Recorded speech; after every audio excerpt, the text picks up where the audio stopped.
Cinema মিনময়ের সঙ্গে আপনার কি কোনো পার্সোনাল শত্রুতা আছে? থাকবে কেন? কোনো কারণ একটা দেখাও যে মিনময় দ্বারা আমার মধ্যে একটা শত্রুতা থাকবে। যদি শত্রুতা নেই তাহলে উনি রোস্ট করলেন কেন? এবং দাদা আমাকে যখন রোস্ট করেছে তারপরে দাদার সাথে কথা হয়েছে দু একটা, এবং দাদা আমাকে এটা বলেছে সিনিয়র হিসেবে বা দাদা হিসেবে শাসন হিসেবে তুমি এটা নাও। তুমি নাকি কোনো রোস্টারকে ধমকি দিয়েছো? না না, এই রোস্টারটাকে কেউ একজন লিগেল নোটিশ পাঠিয়েছে, যেটা আমি দিইনি, আমাকে সন্দেহ করেছে। হ্যাঁ, তারপর ওটা কথোপকথনের পরে ও বুঝলো যে না আমি দিইনি। প্রত্যেকটা সাকসেসফুল মানুষের পেছনে নাকি একটা কাহাবাদ আছে যে ওয়াইফের অবদান থাকে, সেই রকম কি জিনিসটা ঠিক কাজ করে আপনার ক্ষেত্রে? অন্যদের প্রমাণটা আমি বলতে পারছি না, কিন্তু আমার বাউমিটার পিছনে টিকে থাকার মূল গোড়া অ্যাঞ্জেল প্রিয়া 100%। কিন্তু সেই মানুষের সঙ্গে একটা জগাড় থাকা লাগছে। এখনকার যে নতুন প্রজন্মের কন্টেন্ট ক্রিয়েটারকে কি আইডিওলজি বা কি আদর্শ আপনি দিতে চান, ভাইরাল হওয়ার নেশায় না করে একটা সাস্টেনেবল ইনকামের জায়গায় পৌঁছাতে পারে? বুঝে গেছি। এখন তো সরকার আমাদের স্বীকৃতি দিয়েছে, কেন্দ্রীয় বাজেটে কন্টেন্ট ক্রিয়েটরকে স্বীকৃতি দিয়েছে। স্কুল কলেজের মতো শিক্ষণীয় স্থানে কন্টেন্ট ক্রিয়েশন নিয়ে শেখানো হবে, কিভাবে ভালো ভিডিও করা যায়, টেকনিক্যালি স্ট্রং করা হবে। তো পণ্য ইনকাম বা ইনকামের একটা যে রাস্তা সোশ্যাল মিডিয়া দিয়েছে, এটাতে অনেক বেকার ছেলের জীবন রক্ষা হয়ে আছে, ডিপ্রেশনে কাটছে না, নিজের বাবা মাকে খুশি রাখতে পারছে। অত গোপন কথা বলা যায় না। ফ্রিডম অফ স্পিচ বলে কন্টেন্ট ক্রিয়েশনে কিছু জিনিস নেই, কেউ না কেউ এখানে প্রেসারাইজড ফিল করাই কাউ। দেখো, এই মুহূর্তে এইসব নিয়ে কন্ট্রোভার্সি চলছে। আমি যেটাই বলবো নেগেটিভ কথা উঠবে, একটু আগে যেটা বললাম। কিন্তু পাবলিক নিজেও জানে যে নেগেটিভ কথা বলবে, সে নিজেও জানে যে কি পরিমাণ চাপে ছিলাম আমরা বা মানুষ ছিল। এটা সত্যি, এটা কিন্তু পাবলিক তোমরা জানোই। কিন্তু এখন কন্ট্রোভার্সি চলছে, আমি কিছু বলতে যাচ্ছি না, এটা পাবলিক নিজেই জানে। সত্যি অনেকেই চাপে ছিল, চাপে অনেক কিছু করে। হ্যালো এভরিওয়ান, আপনাদের স্বাগতম জানাচ্ছি আমার একটি নতুন এপিসোডে বিয়ন্ড এভরিথিং মিনিংফুলে। আমাদের মাঝে এমন একজন মানুষ আছেন যাকে আপনারা হাসাতে দেখেছেন, হাসতে দেখেছেন, কিন্তু তার পেছনের জার্নিটা জানেন না। যিনি কোচবিহার থেকে শুরু করে আজকে অর্জন করেছেন একাধিক ফলোয়ার, যেটা মিলিয়নেরও অধিক। ওনার পেছনের স্ট্রাগেল, ওনার পেছনের কাহিনী, ওনাকে নিয়ে চর্চিত কিছু আলোচনা, সেটা আমরা খুব ডিটেলসে আনফিল্টারভাবে জানবো। আজকে উনি শুধু একজন কন্টেন্ট ক্রিয়েটর নন, উনি একজন সোশ্যাল ওয়ার্কারও, উনি একজন স্টার্ট আপ ফাউন্ডারও। তো স্বাগতম উজ্জ্বলদা আমার এই যত ভালো কথা বললে আজকে আমার ঘুম ধরবে না। ধন্যবাদ। উজ্জ্বলদা। সবাই আপনার সাকসেসটা দেখেছে, কিন্তু বিনয় বর্মনের ছেলে যে একটা সাধারণ পরিবার থেকে জন্ম নিয়ে আজকে যে এত বড় কন্টেন্ট ক্রিয়েটার হিসেবে পরিচিতি লাভ করেছে, সেই পেছনের জার্নিটা আপনি যদি শেয়ার করতেন। প্রথমত বলবো, অধিকাংশ ক্রিয়েটর তারা সাধারণ ফ্যামিলি থেকে বিলং করে, হয়তো আমার থেকেও খারাপ জায়গার থেকে অনেকেই বিলং করে, অনেকেই কষ্ট করে। তার মধ্যে হয়তো আমি একজন। আর আমার কষ্টে অনেক লোক ছিল পাশে, বিশেষত আমার ফ্যামিলির লোকরা। সবাইকে থ্যাংক ইউ। আর স্ট্রাগল কি বলবো, ওই তো ভিউজ আসে না, কন্টেন্ট বানাতে হয়, স্ট্রাইক আসে, সেটাকে রিকভার করতে হয়। যখন কমেডি করি তখন অনেক রূপ নিতে হয়, মানুষ সেটাকে সিরিয়াস রূপ ভেবে নিয়ে ক্যারেক্টার নিয়ে কথা তোলে, পাগল বলে, ছাগল বলে। প্রথম দিকে তো যখন আমি কন্টেন্ট ক্রিয়েট শুরু করেছি তখন কেউই কন্টেন্ট ক্রিয়েট করতো না ওই দিকের। এটা নতুন কাজ ছিল যেটা আমি একাই ট্রাই করেছি। তখন নেগেটিভ কমেন্টটা বেশি আসতো, এখন নেগেটিভ কমেন্ট খুব কম আসে।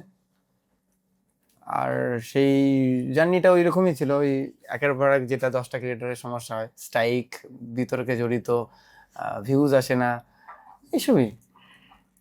কন্টেন্ট ক্রিয়েশন মানে আমরা দেখেছি কলকাতার সেই আনবান কালচার, কিন্তু আপনি শুরু করেছেন আপনার ওই কোচবিহারের সেই রাজবংশী ভাষায়। বিগিনিং যেখান থেকে আপনি গ্রো করেছেন, সেখানকার কালচারকে আপনি দেখেছেন। এটা আপনার জন্য কোনো মার্কেটিং স্ট্র্যাটেজি ছিল, না আপনি শিকড়টাকে আপনার কন্টেন্টের মাধ্যমে তুলে ধরতে চেয়েছিলেন? প্রথমত আমরা বাড়িতে রাজবংশী ভাষায় কথা বলি, কেমন আছেন ভাই, কি খালু, কি না খালু। হ্যাঁ, তো সেই কথাটার মধ্যে, সেই ভাষার মধ্যে ভালোবাসা অনেক, ভালোবাসা অনেক। সেই ভালোবাসাটা সাথে রাজবংশী ভাষাটা যাতে বাংলা ভাষার মানুষরাও চেনে। আজ থেকে 5-6 বছর আগে রাজবংশী ভাষাটা অনেকেই চিনতো না এই সাইডে, তো তারা এখন চেনা শুরু করেছে, যেহেতু রাজবংশী অনেক ক্রিয়েটার উঠে আসে। রাজবংশী ভাষা প্লাস বাংলা ভাষার সংমিশ্রণে যখন আমরা কোনো কন্টেন্ট বানাবো, তখন বাংলা ভাষার মানুষরা রাজবংশী ভাষাটা জানবে। তো সেই চেষ্টা করে আমি রাজবংশী এবং বাংলা দুটা ভাষার সংমিশ্রণে কন্টেন্ট বানিয়েছি। যাতে আমাদের রাজবংশী ভাষা শুধু রাজবংশীর মধ্যে সীমাবদ্ধ না থাকে, বাংলা ভাষার মানুষরাও যাতে জানে। আগামীতে রাজবংশী ভাষার সাথে হিন্দি লিরিক্স ঢোকানোর চেষ্টা করব, যাতে হিন্দির মানুষের রাজবংশী ভাষাটা জানে। যদি শুধু রাজবংশী নিয়ে ভিডিও করি, দেখবে একটা লিমিটেশনের মধ্যে ভিউ আসবে। হ্যাঁ, বাইরের লোক একটু সেগুলো একদম ওপেন কথা, একটু অনেকেই কম দেখে। যখন আমরা 10-5টা ভাষার সাথে সংমিশ্রণে আমাদের ভাষাটাকে যুক্ত করব, তখন সেই সব মানুষের কাছে ভাষাটা পৌঁছাবে, সেই একটা চেষ্টা। বাকি কিছু কিছু ডায়লগ রাজবংশীতে খুব ভালো লাগে, সেইটা বাড়ির কিছু লোক আছে যেমন ঠাকুমা, আমি তুমি কথা বলতেই পারে না, আমি হচ্ছে প্রপার বলতে পারি তা না। তো অনেক কিছু কারণে রাজবংশী ভাষাটাকে ইউজ করি আমরা বিভিন্ন ক্ষেত্রে। কন্টেন্ট ক্রিয়েশন করে যারা যখন সাকসেস হয় ওই ফিল্ডেই ডেভেলপ করার চেষ্টা করে, কিন্তু আপনিকে আমি যেটা দেখেছি আপনাকে, আপনি অন্যান্য অনেক বিজনেস করছেন, সোশ্যাল ওয়ার্কার করছেন, এটার এন্থু কোথা থেকে পান? আজ থেকে 5 বছর পরে বং মিডিয়ার এই ভাইরাল জিনিসটা থাকবে না, একদম রিয়েল ফ্যাক্ট। আবার থাকতেও পারে, কিন্তু অধিকাংশ যেটা সম্ভব যে আমার সেই ভাইরাল জিনিসটা থাকবে না। সবসময় সময় সমান থাকে না, আর একটা লোকে কত দেখবে। হ্যাঁ, যদি আমি নিজেকে আপগ্রেড করতে পারি হয়তো থাকবো, আরও এর থেকে ভালো জায়গায় যাব। তো কোনোটার গ্যারান্টি নেই থাকবো কি থাকবো না, তাই না? তো ফিউচারটাতে আমাকে তো চলতে হবে, আমার সংসার তো বাঁচায় রাখতে হবে। যদি আমি না থাকি সোশ্যাল মিডিয়ায়, তখন তো আমাকে কিছু না কিছু করে খেতে হবে। আমার মাথার উপরে তো ছাদ নেই বা আমার গডফাদার নেই যে আমার সংসারটাকে চালাবে, আমার মা বাবাকে দেখবে। তো সেই জন্য ব্যবসাটাকে শুরু করা, ব্যবসাটাকে টিকে রাখা, যাতে আগামীতে ইউটিউব না করলেও যাতে ব্যবসা করে খেতে পারি। এখন তো ইউটিউব ফেসবুকে ইনকাম কমে গিয়েছে, লাস্ট 6 মাসে তো আমি ব্যবসার টাকায় চলছি, পে টু ব্যাগ, ফোন বাজার, বুঝতে পারলে? সো এইরকম ভাবনা চিন্তার সাথে ব্যবসার প্রতি ভালোবাসা ছিল। সেই ছোটবেলা থেকে প্রথমত আমি ইউটিউবের আগে ব্যবসা করার চেষ্টা করেছিলাম। এত কিছুর মাঝেও যেখানে কিছু কিছু ক্ষেত্রে গভর্নমেন্টের অ্যাডমিনিস্ট্রেটিভ ডিপার্টমেন্ট যেই সব কাজে ফেল হয়ে যায়, সেখানে আপনি নিজে থেকে ইনিশিয়েটিভ নিয়ে, দেখলাম উত্তরবঙ্গের সেই বন্যার সময় আমরা দেখেছি মানুষের কাছে ছুটে যাওয়া, রেশন দিচ্ছেন আপনি মানুষজনদের, এই যে ভাবনা, মানে এখানে একটা পারিবারিক শিক্ষাবোধ বা মূল্যবোধ কাজ করে। এটার ইচ্ছা, একনিষ্ঠ ইচ্ছাটা কোথা থেকে আপনার প্রিয়াদি যে আছে আপনার ওয়াইফ, ওনার এখানে মানে সঙ্গে আপনার সাপোর্টিভটা কেমন, এটা যদি আপনি সর্বপ্রথম বলি, সোশ্যাল ওয়ার্ক কিন্তু শুধু আমি একাই করি না, অনেকেই করে। খুশির ভান্ডার, দিল খান সহ এত এত ক্রিয়েটার আছে, ওরা আমার থেকে 500 গুণ বেশি মানুষের পাশে দাঁড়িয়েছে। হ্যাঁ, সো এরকম অনেকেই আছে মানুষের পাশে দাঁড়ায়, তার মধ্যে আমি একজন চেষ্টা করি। আর এর পিছনে অ্যাঞ্জেলিকের অবদানের আগে আমি বলবো আমার বাবার অবদান, আমার বাবা ঠাকুরদার অবদান। অনেক মানুষকে আমার ঠাকুরদা যে ছিল, আগের জামানায় জমির অত দাম ছিল না, তো সেই জন্য নাকি মন খোলা, সে আমি জানি না, ঠাকুরদার সাথে সেভাবে মেশা হয়নি। ঠাকুরদা অনেক কি ফ্রিতে বাড়ি করার জন্য জমি দিয়েছে, এখনো পর্যন্ত খতিয়ানে সেসব বাড়ি ঠাকুরদার নামে আছে বা বাবার নামে আছে। তো সেই একটা আগে থেকে একটা ছিল বংশগত মানুষের পাশে দাঁড়ানোর চেষ্টা। এটাও বলি যে খুব বেশি যে দাঁড়ায় তা না, সেরকম ফ্যামিলির ছিল। বাবা মা বলে পাশে থাকতে হবে মানুষের, আবার কখনো বলে না বেশি অঙ্কে থাকা যাবে না, নিজেরটাও ভাবতে হবে। অনেক সময় আমি কি করে ফেলি, নিজের এত অভাব থাকে তো থাকা আইসা বলতেছে এই সমস্যা, অনেক কিছু মন খুলে দেওয়ার চেষ্টা করি। হ্যাঁ, আর সেই সময়টাতে বাবা মা অনেক কিছু সাপোর্ট করে বা কখনো ক্ষেত্রে বলে না একটু নিজেরটা ভাবতে হবে। আর কি বললে অ্যাঞ্জেল পিয়ার অবদান আমার সোশ্যাল ওয়ার্কে, ও তো সব ক্ষেত্রে ওর অবদানটা এই মুহূর্তে সব থেকে বেশি। বাবা মার সাথে বেশি সময় কাটানো হয় না, যেহেতু অনেক কর্মসূত্রে অ্যাঞ্জেলি সবসময় পাশে থাকে, ও সব ক্ষেত্রে আমাকে সব থেকে বেশি সাপোর্ট করে। ও সব থেকে আসল বন্ধু হচ্ছে ওর তো নেই। মানে বিহাইন্ড দ্য সিন যে জিনিসগুলো, মানে প্রত্যেকটা সাকসেসফুল মানুষের পেছনে নাকি একটা কাহাবাদ আছে যে ওয়াইফের অবদান থাকে, সেই রকম কি জিনিসটা ঠিক কাজ করে আপনার ক্ষেত্রে? অন্যদের প্রমাণটা আমি বলতে পারছি না, কিন্তু আমার বাউমিটার পিছনে টিকে থাকার মূল গোড়া অ্যাঞ্জেল প্রিয়া আছে 100%। কিন্তু সেই মানুষের সঙ্গে একটা সময় ঝগড়া টাকা লাগছে, আর সেই ঝগড়ার থেকে বুঝে গেছি যে না, আমার মেইন গোড়া অ্যাঞ্জেল প্রিয়া, তাই ওর কাছে আমাকে যেতে হবে, ওকে পাশে রাখতে হবে। এটা তো দাদা পার্ট অফ লাইফ আমি মনে করি। হুম, না, অ্যাঞ্জেল প্রিয়ার অবদান অপরিসীম। ও পাশে থাকলে দুনিয়ার কোনো বিপদ আমাকে হার মানাতে পারে না। এখনকার দিনে যে যুগে বাস করছি সেখানে অ্যাটেনশনটাই হলো কারেন্সি। তো আপনি যখন শুরু করছিলেন তখন যে সোশ্যাল মিডিয়ার যে জামানা, যেখানে শুধু মানুষের ভাইরাল হওয়া, ভিউজ পাওয়ার নেশায় মানুষ ছুটছে, কিন্তু এটাকে আপনি সাস্টেনেবল ইনকামের জায়গায় পৌঁছেছেন এই কন্টেন্ট ক্রিয়েশন থেকে। তো আপনি এখনকার যে নতুন প্রজন্মের কন্টেন্ট ক্রিয়েটারকে কি আইডিওলজি বা কি আদর্শ আপনি দিতে চান বা বলতে চান ওদেরকে, তারাও যেন কন্টেন্ট ক্রিয়েশনকে শুধু ভাইরাল হওয়ার নেশায় না করে একটা সাস্টেনেবল ইনকামের জায়গায় পৌঁছাতে পারে? বুঝে গেছি। এখন তো সরকার আমাদের স্বীকৃতি দিয়েছে, কেন্দ্রীয় বাজেটে কন্টেন্ট ক্রিয়েটরকে স্বীকৃতি দিয়েছে। স্কুল কলেজের মতো শিক্ষণীয় স্থানে কন্টেন্ট ক্রিয়েশন নিয়ে শেখানো হবে, কিভাবে ভালো ভিডিও করা যায়, টেকনিক্যালি স্ট্রং করা হবে। তাহলে আমাদের মাথার উপরে ছাদ চলে আসছে, আমরা সঠিক জিনিসটা বুঝবো। হ্যাঁ, এই জন্য তো সরকারকে প্রথমত থ্যাংক ইউ, আমি ভিডিও বানিয়েও থ্যাংক ইউ জানিয়েছি। আর এদিকে এখন আমাদেরও বুঝতে হবে যে আমরা শুধু ভিউজের নেশায় কন্টেন্ট বানাবো না, কারণ আমাদেরকে ভাই অনেকেই সাপড়ি বলে, সেটা কিন্তু আমাদের দোষী, 100% আমাদের দোষে। ইউটিউব করলে হাজারো সাপ্লিযুক্ত কন্টেন্ট পাওয়া যায়, এমনকি আমারও। আজ থেকে যদি 3-4 বছর আগের কন্টেন্ট দেখি, আমি কেন বানিয়েছি এই কন্টেন্টটা, হ্যাঁ। তো এইটা আমি বুঝতে পেরেছি এবং নিজেকে আপগ্রেড করেছি, ভালো কন্টেন্টের দিকে শিফট করার চেষ্টা করছি। তবুও ভুল হয়, তাই বলে আজকে হয়তো একটু বেশি সম্মান পাচ্ছি, আগে কিন্তু এটা পেতাম না। তো এইটা সব ক্রিয়েটরের বুঝতে হবে, ভিউজ কিন্তু সম্মানের কারণ নয়। ভিউজ ফেস চেনাবে, কিন্তু ফেসটা কি জন্য চেনাচ্ছে, ও খারাপ, ও এরকম কন্টেন্ট বানায়। আর যখন আমরা সম্মান অর্জন করব, তখন আমাদের কন্টেন্টটাকে ভালো বানাতে হবে, তাহলে মানুষ এটা বলবে না ভাই ও ভালো কন্টেন্ট বানায়, তখন সম্মান পাবো। এইটাই যে আমাদের এখন ভুলটা আগেই বুঝতে হবে যে আমাদের ভালো কন্টেন্ট বানাতে হবে, আমাদেরকে যাতে সাপ্লি না বলে। সরকার যেহেতু আমাদের দায়িত্ব নিয়েছে, তাহলে আমাদেরও সরকারের হয়ে কাজ করতে হবে, নিজের ভাষা, সংস্কৃতি, কালচারকে ঠিকভাবে প্রেজেন্ট করতে হবে, কোনো ভুলভালভাবে না। এটা নতুন ক্রিয়েটরের কাছে আমার বার্তা। আর কিছু ক্ষেত্রে ভিউজটাও দেখতে হবে, তখন সেটা ট্রেন্ডিং টপিকের ক্ষেত্রে চলে আসে। এই মধ্যে বাংমিটাকে নিয়ে রোস্ট হচ্ছে, বাংমিটাকে নিয়ে রোস্ট করে, এটা একটা ট্রেন্ডিং টপিক। নিজেদের সংস্কৃতিকে কি মনে হয় না কন্টেন্ট ক্রিয়েটাররা পণ্য হিসাবে ব্যবহার করছে, বা নিজেদের কালচারকে? আপনার এই লাইনের পজিটিভ দৃষ্টিভঙ্গি না নেগেটিভ দৃষ্টিভঙ্গি, আমি যেটা আপনাকে কন্টেন্ট ক্রিয়েশন বা সোশ্যাল মিডিয়া থেকে যদি ইনকাম না হতো, আমার মতো বহু ছেলে ডিপ্রেশনে নিজের অনেক ক্ষতি করে ফেলতো, কারণ আমরা অনেক সাধারণ ফ্যামিলির থেকে বিলং করি। হ্যাঁ, আজকে 2000 টাকা হয়তো দিনে খরচা করার মতো ক্ষমতা আছে, কিন্তু যদি কন্টেন্ট ক্রিয়েট না করতাম, 200 টাকা হয়তো 5 দিনে খরচা করার মতো ক্ষমতা থাকতো না।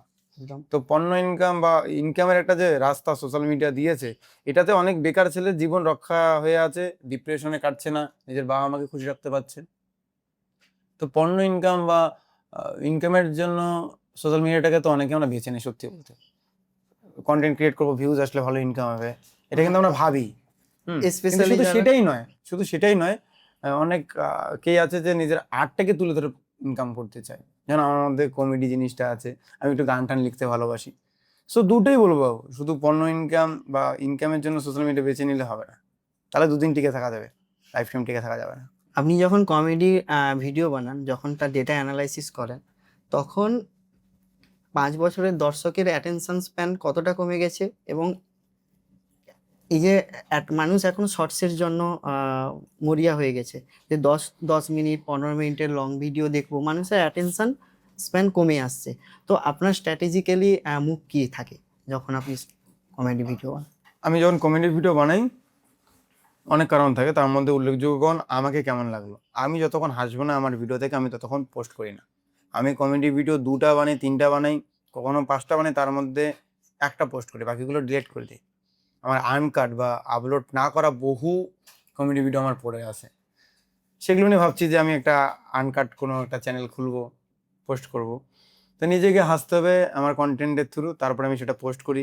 আর একটু ফাস্ট করার চেষ্টা করি, কারণ আমি মনে করি যে এখন মানুষ চঞ্চল হয়ে গিয়েছে। আগে 3 ঘন্টার মুভি দেখতাম অ্যাডভার্টাইজমেন্ট সহ, তারপরে সিরিয়াল, তারপরে ইউটিউব, তারপরে এখন রিলের জামানাটা বেশি চলছে, শর্টসের জামানা। তো এখান থেকে বোঝা যায় মানুষ একটু চঞ্চল হয়েছে, ক্ষণিকে ক্ষণিকে এন্টারটেন হতে পছন্দ করে। তো সেই ক্ষণিকে ক্ষণিকে এন্টারটেনের ব্যাপারটা আমার কন্টেন্টে থাকে, যে একটু পরপর হাসবে। হ্যাঁ, অত গোপন কথা বলা যাবে না, মানে একটু মানুষের মাইন্ডটাকেও স্টাডি করি। গোপন কথাটা এই কারণে জানছি যে যারা তোমাকে দেখে ইন্সপায়ার, তারা যদি ট্রিক্স গুলো শিখতে পারে ডিরেক্ট আপনার এই কথোপকথন থেকে, এই জন্যই জাস্ট জিজ্ঞেস করা। বিগিনাররা যখন কন্টেন্ট ক্রিয়েশন জার্নি শুরু করে, তারা খুব তাড়াতাড়ি হতাশ হয়ে যায়। ভিউজ যখন প্রত্যেকটা জিনিসের বিগিনিং খুব স্ট্রাগল থাকে, সেই জায়গায় ধৈর্যটাকে কিভাবে অ্যাক্টিভ রাখা দরকার। এবং আপনি বলুন, আপনার পার্সোনাল লাইফে অনেক ভিডিও আছে যেটা আপনি কষ্ট করে বানিয়েছেন এবং অনেক ভিউজ হয়তো আপনি এক্সপেক্ট করছিলেন, কিন্তু এখনো সেটা ভিউজ আসেনি, সেই মতো করে আসেনি। সেইটার যদি কোনো একটা স্পেসিফিক এক্সাম্পল দিয়ে বলতেন। আমার কিছু কন্টেন্ট আছে যেগুলো আমি অনেক আশা করেছিলাম যে ভিউজ আসবে, আসেনি। যেমন আমার চ্যানেলে সর্বনাশ 3 বলে একটা গান আছে, যেটা আমার খুব প্রিয়। একবার তুমিও শুনে দেখো। গানটার মধ্যে কি তুলে ধরার চেষ্টা করেছে যদি একবার বোঝা যায় না, যদি বোঝে কেউ, গানটার ফ্যান হয়ে যাবে। ভিউজ আসেনি। লাস্ট দেহ প্রাণ গানটা আমার খুব প্রিয়, আসেনি। কিন্তু নিরাশ হলে হবে না, ওটা আসেনি, নেক্সট ট্রাই করবো, 100% আসবে। নেক্সট নেক্সট নেক্সট ট্রাই করতে করতে কোনো না কোনো কন্টেন্টে ভিউজ এসেই যাবে। স্টাডি করতে হবে যে কেন ভিউজ আসলো না, কি দুর্বল আছে, দুর্বল পয়েন্টটা ধরতে হবে। কিছু ক্ষেত্রে টেকনিক্যালি আমাদের সাপোর্ট দেয় না, ফেসবুক বলো, ইউটিউব বলো, ইমপ্রেশন দেয় না। তো সেই সব কিছু ব্যাপার থাকে। কিছু ক্ষেত্রে যেমন মাধ্যমিক উচ্চ মাধ্যমিকের সময়, উচ্চ মাধ্যমিক পরীক্ষার সময় কিছু কিছু কন্টেন্ট চলে না, কারণ ওই ছাত্রটা ব্যস্ত হয়ে যায়। ভোটের সময় অনেক কন্টেন্ট চলেনি, তো সেই সময়গুলোকে অ্যাভয়েড করতে হবে। সেই সময়গুলো ভিউজ কিন্তু আসে না, একটা লং টাইম একটা ট্রেন্ডিং জিনিস থাকে, তো সেই সময়টা ডিমোটিভেট বেশি হই আমরা, এরকম অনেক সময় আসে। তো সেইটাকে ধরতে হবে। মানুষ চালাক আছে, মানুষ এগুলো বোঝে, ওই জিনিসগুলো বুঝে ধৈর্য ধরে কন্টেন্ট করলে 100% সাকসেস আসবে, কারো দম নেই আটকানোর। রিসেন্ট কোনো বিতর্কের সম্মুখীন আপনি হয়েছেন এবং সেখানে আপনি বলেছেন আপনি ভয় বা চাপের শিকার হয়েছেন। এটা ব্যক্তি উজ্জ্বলের সমস্যা, নাকি এখন 2026-এ এসে ফ্রিডম অফ স্পিচ বলে কন্টেন্ট ক্রিয়েশনে কিছু জিনিস নেই, কেউ না কেউ এখানে প্রেসারাইজড ফিল করায় কাউকে? দেখো, এই মুহূর্তে এইসব নিয়ে কন্ট্রোভার্সি চলছে, আমি যেটাই বলবো নেগেটিভ কথা উঠবে, একটু আগে যেটা বললাম। কিন্তু পাবলিক নিজেও জানে যে নেগেটিভ কথা বলবে, সে নিজেও জানে যে কি পরিমাণ চাপে ছিলাম আমরা বা মানুষ ছিল। এটা সত্যি, এটা কিন্তু পাবলিক, তোমরা জানোই। কিন্তু এখন কন্ট্রোভার্সি চলছে, আমি কিছু বলতে যাচ্ছি না। এটা পাবলিক নিজেই জানে। সত্যি অনেকেই চাপে ছিল, চাপে অনেক কিছু করেছে, হয়তো তার মধ্যে আমি একজন। এই ব্যাপারটাকে একটু অ্যাভয়েড করতে চাচ্ছি। বাংলায় কন্টেন্ট ক্রিয়েশনে যে এক্সপোজ বা রোস্ট কালচারটা চলছে, এখানে কন্টেন্টের কোয়ালিটি বাড়াচ্ছে না, নাকি স্রেফ এটা টাকা কামানোর একটা নতুন পন্থা? আমার মতো ক্রিয়েটরদের ভুল ধরা দিচ্ছে। রোস্টার যদি আজকে না থাকতো, সাপ্লিযুক্ত কন্টেন্ট বেশি হতো। আমাকে নিয়ে রোস্ট হাজারো রোস্টার করেছে, অবশ্যই ভুল পেয়েছে বলে করেছে, সেই ভুলটা আমি শুধরানোর চেষ্টা করব। আবার কিছু ক্ষেত্রে ভুল না পেয়েও সেটাকে একটু বানিয়ে বলছে। স্ক্রিপ্ট যখন আমরা লিখি, কিছু কিছু জিনিস মেলানোর জন্য একটু বাড়িয়ে লিখতে হয়। হ্যাঁ, কেউ হয়তো অনুরাগে করেছে। অনেক কন্টেন্ট ক্রিয়েটর যারা রোস্টার, তাদেরকে আমি স্যালুট জানাবো, তাদের রোস্টের ধরন সত্যি খুব ভালো। কিছু কিছু লোক আছে, হয়তো আমি এই কষ্ট করে জায়গাটা পেয়েছি, সেই জায়গাটা সহ্য করতে পারছে না, নামানোর চেষ্টা করে আমাকে যেভাবে পার্সোনাল অ্যাটাক করা যায় বা যেভাবে ক্ষতি করার চেষ্টা করা যায় সেভাবে করার চেষ্টা হচ্ছে। কারণ যারা যে বিষয়ে নেগেটিভ কথা বলছে, অনেককে আমি স্যালুট জানাচ্ছি। কিছু কিছু লোক আছে, সে নিজেও সাধু না, আমার কাছে তাদের অনেক কিছু ইনফরমেশন আছে, তো তারপরেও তারা আমাকে নিয়ে ওই ব্যাপার নিয়ে কথা। সম্প্রতি সিনেমা মিনময়ের সঙ্গে আপনার কি কোনো পার্সোনাল শত্রুতা আছে? থাকবে কেন? কোনো কারণ একটা দেখাও যে মিনময়দার আমার মধ্যে একটা শত্রুতা থাকবে। মিনময়দা টোটালি আলাদা টপিকে কন্টেন্ট করে, হাসায়, কিন্তু সে রোস্ট অন্য প্যাটার্নে ভিডিও করে, আমি অন্য প্যাটার্নে। আমাদের অডিয়েন্স জোনটাই ডিফারেন্ট ডিফারেন্ট। মিনময়দার জায়গা থেকে ভিউজ কামাচ্ছে, আমি আমার জায়গা থেকে ভিউজ কামাচ্ছি। মিনময়দা বেশি ভিউজ পেলে আমার কি ক্ষতি? কোনো ক্ষতি। আমি বেশি ভিউজ পেলে মিনময়দার কোনো ক্ষতি? কোনো ক্ষতি নেই। পার্সোনাল কোনো শত্রুতা নেই। তাই বলে দাদার কয়েকদিন আগে একটা মুভি এসেছে, আমি সেটা প্রমোশন করতে গিয়েছিলাম। যদি শত্রুতা নেই তাহলে উনি রোস্ট করলেন কেন? দেখো, আমার যখন কোনো ফলোয়ার ছিল না, দাদার ফ্যান ছিলাম আমি। আমি হোস্টেলে পড়াশোনা করতাম, আমি নিজে ফ্যান হিসেবে দেখা করতে গিয়েছিলাম, দাদা নিজেও জানে, দেখা হয়েছে। হ্যাঁ, তো তখন থেকে দাদাকে দাদার জায়গায় মানি, সিনিয়র মানি, এখনো মানি, দাদা নিজেও জানে। আজকে ফলোয়ার্স এই জায়গায় হয়েছে আমার মিলন মিলন, তাই বলে সেই পুরোনো জিনিসটা ভুলে যাবে এমন নয়। আমি দাদাকে সেই সিনিয়র হিসেবেই দেখি, এবং দাদা আমাকে যখন রোস্ট করেছে তারপরে দাদার সাথে কথা হয়েছে দু একটা, এবং দাদা আমাকে এটা বলেছে, সিনিয়র হিসেবে বা দাদা হিসেবে, শাসন হিসেবে তুমি এটা নাও।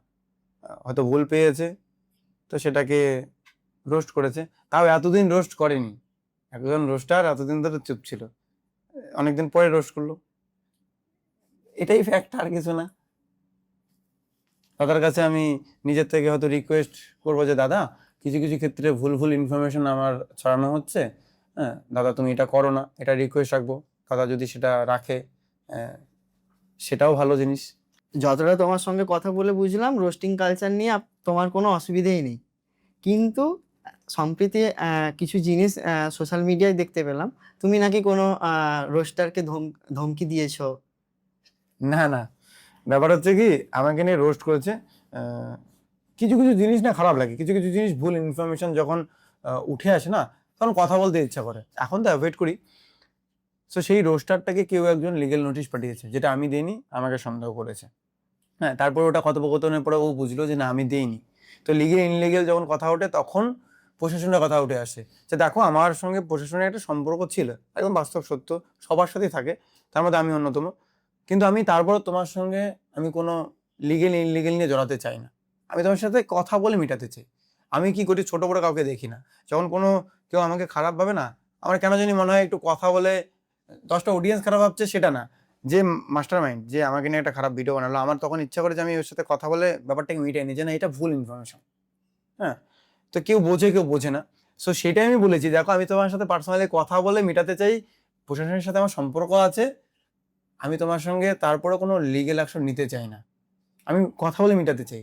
তো ওই একটা ভয়েস রেকর্ড অর্ধেক শোনানো হয়েছে যে প্রশাসনের সাথে সম্পর্ক আছে, তাতে পাবলিক বুঝে গেছে যে আমি মনে হয় প্রশাসনের ধমকি দিচ্ছি। পরবর্তী পার্টে প্রপার ওয়েতে আমার মনে নেই, অনেক দিনের পুরোনো এসএমএস, আর আমার কাছে নেই বলে আমি প্রুফ দেখাতে পারছি না ওই ভয়েসটা। তো সেই পরবর্তী এসএমএস, পরবর্তী ভয়েস নোটে এটা ছিল যে আমি লিগ্যাল অ্যাকশন নিতে চাই না, কথা বলে পার্সোনালি মেটাতে চাই। তো ওই পার্টটুকু ট্রিম করা আছে। ওরা তো এটাও বলছে আপনি আপনার কমিউনিটির যে ফলোয়ারদের পাওয়ারে ওনাকে স্ট্রাইকও দেবেন বলেছেন। না, স্ট্রাইক তো ওনার কাছে যায়নি, স্ট্রাইক অন্য কারো কাছে গেছে, কিন্তু সেটা আমি দিইনি। মানে একটা সময় ছিল ফেসবুকে স্পামাররা প্রচুর স্ট্রাইক দিত, আমাকেও দিয়েছে, হাজারো ক্রিয়েটর পেয়েছে। সো সেই ক্রিয়েটরটা স্ট্রাইক পেয়েছে, হয়তো অনেক কয়েকটা পেয়েছে, কয়টা পেয়েছে আমি জানি না, আমার আইডিয়া যে অনেক কয়েকটা পেয়েছে, কাউকে স্ট্রাইক দিলে ভাই 2-4টা স্ট্রাইক দেয়। সো সেই স্ট্রাইক পেয়েছে, হয়তো সেই কন্টেন্টটা আমার ছিল, আর আমার কন্টেন্ট থাকায় আমাকে সন্দেহ করেছে। বাস্তবে আমি সত্যি বলছি, স্ট্রাইক দিইনি। কিন্তু কিছু ক্ষেত্রে স্ট্রাইক গিয়েছে, সেটা রোস্টের কারণে না, আমার গান চুরি করেছে, সেটা সিএমএস থেকে স্ট্রাইক গিয়েছে। সো আবার রাইট ম্যানেজারে থেকে অনেক সময় নিজের কন্টেন্টগুলো অনেকেই চুরি করেছে, আমার থেকে বেশি ভিউজ পেয়েছে, সেই ক্ষেত্রে স্ট্রাইক গিয়েছে রাইট ম্যানেজার থেকে। তো এটাই, কিন্তু রোস্টিং এর কারণে কাউকে স্ট্রাইক দেওয়া হয়নি। এখন জেনারেটিভ এআই এর শিফট খুব ব্যাপক পরিমাণে বেড়েছে। ধরো কিছুদিনের পরে ভার্চুয়াল উজ্জ্বল বর্মনের এআই ক্লোন বানিয়ে মানুষ ভিডিও বানাচ্ছে। তো আপনি যে এত স্ট্রাগল করে করেছেন, স্ট্যান্ড করিয়েছেন, তো সেই পরিপ্রেক্ষিতে আপনার এই এআই শিফটটাকে কিভাবে, কি চোখে দেখছেন? এআই তো বুদ্ধি অনেক, এআইকে নিয়ে আর কি বলবো। এআইকে খারাপ ব্যবহার করো না। এমন এমন করে ফটো এডিট করছে, একটা মেয়ের গলা ধরে আমি আছি, অ্যাঞ্জেলার আমার বাজে বাজে এডিট করছে। তো এটা আমাদের সঙ্গে হচ্ছে, কালকে আপনার মা বোনদের সঙ্গে হলে তখন কেমন লাগবে? তো তাই আমি বলবো প্রত্যেকের ঘরে মা বোন আছে, তো এমন কিছু এআই দিয়ে এডিট করো না যেটা শ্লীলতাহানি হয় বা যেটা কেরিয়ারে ইফেক্ট পড়বে। হ্যাঁ, তো এআই মিস ইউজ করা হচ্ছে, প্রথমত এটা বার্তা দেবো। আবার এআই কি আবার শিখতে হবে, এআই না শিখলে আবার আমরা দুনিয়া থেকে ভ্যানিশ হয়ে যাবো। এআই দিয়ে মানুষ ভালো এডিট ফিডিট করছে, অনেক আপগ্রেড করছে কন্টেন্টের মধ্যে, তো সেটা আবার শিখতেও হবে, কিন্তু শিখে আবার মিস ইউজ করবে না। এটাই, এআই আসা ভালো আবার খারাপও, প্রত্যেকটা জিনিসের সাইড ইফেক্ট আছে, পজিটিভ ইফেক্ট আছে। এবার র্যাপিড ফায়ার রাউন্ডে আসছি। ইউটিউব নাকি সিনেমা? ইউটিউবই বলবো, ইউটিউব খোরাক দিয়েছে, পেটের নাম দিয়েছে, সিনেমাকে ভালোবাসি, কিন্তু ইউটিউবই সুইচ করতে হবে। আপনার সবচেয়ে বড় অনুপ্রেরণা কে? সবচেয়ে বড় অনুপ্রেরণা, আমার সবচেয়ে বড় অনুপ্রেরণা হচ্ছে আমার ব্যর্থতা। আমাকে নিয়ে যখন কেউ খারাপ কথা বলে, আমি খারাপ কথা আমাকে নিয়ে যখন বলে, সত্যি খারাপ লাগে, কিন্তু পরবর্তীতে মনে রাগ ওঠে, ও আমাকে খারাপ কথা বললো, তো আমি ওকে মুখে নয় কাজে জবাব দেবো। তাই আমি একটা গানও লিখেছি, মুখ দিয়ে নয় কাজে জবাব দিতে হবে। আর এই অনুপ্রেরণার পিছনে এই মুহূর্তে বাবা মা ছাড়া যদি বলা চলে, আমার টিম এবং আমার অ্যাঞ্জেল প্রিয়া সবথেকে বড় অনুপ্রেরণা। কারণ তারা আমাকে কাছের থেকে চেনে। হ্যাঁ, যে মানুষ মতেও তো ভুল, অনেক বিপদেও মানুষ পড়ে, তো সেই বিপদের সময় যাতে আমরা বংমিটার পাশে থাকি, কারণ সারা জীবনটা তো বংমিটার পাশেই থাকে। সো কোনোদিন বিপদে বংমিটা পড়লে তারা পাশে থাকে। অ্যাঞ্জেল প্রিয়া আমার টিম ফ্যামিলি তো থাকবেই। সো তাদেরকে থ্যাংক ইউ জানাবো। এই মুহূর্তে অনুপ্রেরণার থেকে তাদের ভূমিকা অনেক বেশি। উত্তরবঙ্গ নাকি কলকাতা? বাবা নাকি মা, কোশ্চেনটা এরকম, সম্ভব না বলা। মাইরা ফেলো তাও সম্ভব না। সবাইকে ভালোবাসি আমি। 50 বছরের পরে যখন আপনার ওল্ড আর্কাইভ দেখবে আপনার চ্যানেলের, তা ওরা আপনাকে রিমাইন্ড করবে, বাট আপনি 50 বছর পরেও নিজেকে কিভাবে তখনকার দিনের লেটেস্ট কন্টেন্ট ক্রিয়েটর হিসেবে প্রেজেন্ট করতে চান? 50 বছর বাঁচবো? হ্যাঁ, আমি আমার অসুস্থ শরীর ধরে ইন্টারভিউ 20 একটা অ্যাটলিস্ট 2 ডিকেটের একটা আপনি প্ল্যানিং বলুন। ব্যাপার হচ্ছে আমার ফ্যামিলিতে রোগ জিনিসটা বেশি আসে, বুঝলে, ইমিউনিটি পাওয়ার আমাদের কম, তা আমরা মৃত্যুকে ভয় পাই, টু বি অনেস্ট। সো আমাদের আজকে হসপিটালে যেতে হয়, কালকে হসপিটালে যেতে হয়। আজকে শো দিতে আসি, শো এর অর্গানাইজার আমাকে এসে ওষুধ দিচ্ছে, জানি না কেন, থাকে না। তো সেই জিনিসটা আজ আর 50 বছরের কথা বলছো। বাইসে থাকলে কি নিজের পরিশ্রমটা জারি রাখবো, সংসার করব, স্বপ্ন আছে আমাদের ঘরে, নতুন অতিথি আসুক, সুন্দর সংসার করার স্বপ্ন আছে প্রচুর সুন্দর করে। তার পাশাপাশি সফলতা তো আমরা তো ধরে রাখার চেষ্টা করবোই। অসংখ্য ধন্যবাদ টাইম দেওয়ার জন্য। আমরা দর্শককে বিহাইন্ড দা উজ্জ্বলদার কাজ এবং স্ট্রাগল সবটা আমরা জানলাম। তো ধন্যবাদ উজ্জ্বলদা। স্ট্রাগলের কিছু জানো নেই, স্ট্রাগল বলা যাবে না, সিম্পিতি নেওয়া হবে। চলো, থ্যাংক ইউ সো মাচ তোমার অডিয়েন্সদের, তোমাকে থ্যাংক ইউ সো মাচ।